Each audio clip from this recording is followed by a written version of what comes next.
చెప్పి చెప్పి మాకు యాష్టకొస్తున్నది, విని విని మీకు చెవులు నొస్తున్నాయి. కానీ రైతుల బాధలైతే అస్సలు తీర్తలేవు. యూరియా కట్టల కొరకు పడని తిప్పలలేదు. కాలం నెత్తి మీదకొచ్చే పంటకు సల్లుకునే తందుకు యూరియా దొరకక అవస్థలైతుండే. ఎవలకి చెప్పుకోవాలి, ఎవల తీరుస్తారు వాళ్ళ బాధలు?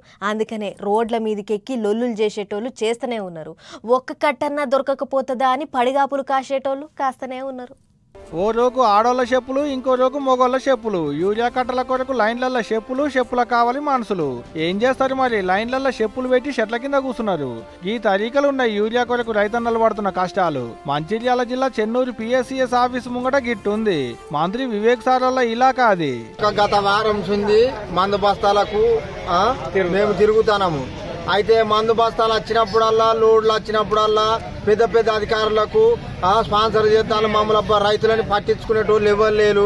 వానకాలం చూసి ఇప్పటి వరకు ఒక మందు బత్త లేదు. మందు బత్తాల చుట్టూ తిరుగుతాను, మమ్మల్ని పట్టించుకునే నాదులు లేడు ఎవరు. ఇంకో నెల అయితే ఆనకాలమే వెళ్ళిపోతుంది.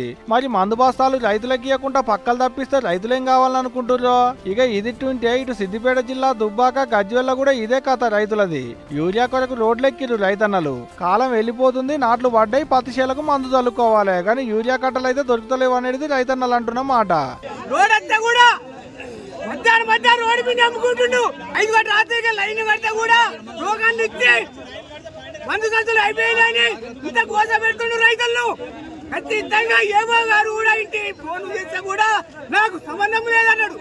అవును, మరి రైతులు మందు కట్టలు పట్టుకపోయి ఇండ్లలో నిల్వ పెట్టుకోలేరు కదా. ముందుగానే పంటకు అక్కెలు ఉన్నప్పుడే పట్టుకపోతారు, పంటలకు చల్లుకుంటారు. అక్కెలకి అన్నప్పుడు ఎందుకు మరి? ఏడ చూసినా రైతులది ఇదే కోస. యూరియా కొరకు తిరిగి తిరిగి కాళ్ళ గిరికలు అరుగుతున్నాయి, చెప్పులు అరుగుతున్నాయి. కానీ మందు కట్టలు దొరికిందైతే లేదు. కోడిగుయ్యంగా పక్క మీదకెంచి లేచిపోయి నక్కలు కూసేటి అల్లదనక పడిగాపులు కాసినా బస్తాలు దొరికిందైతే లేదట. అటు సెంటర్ వాళ్ళేమో సరిపోను మందు కట్టలు పంపిస్తున్నాం అనబట్టి, షెయి పార్టీ సర్కారు వాళ్ళేమో యూరియా తిప్పలే లేదని చెప్పబట్టే. మరి వీళ్ళంతా పడుతున్న తిప్పలు లీడర్ షాపుల కండ్లకు కనపడకపోయి ఉండొచ్చునో ఏమో. పోరి కడుపు దించుకుంటే కాళ్ళ మీద పడుతుంది అన్నట్టు రైతులకు ఎప్పుడు ఇదే గోసబ్బా.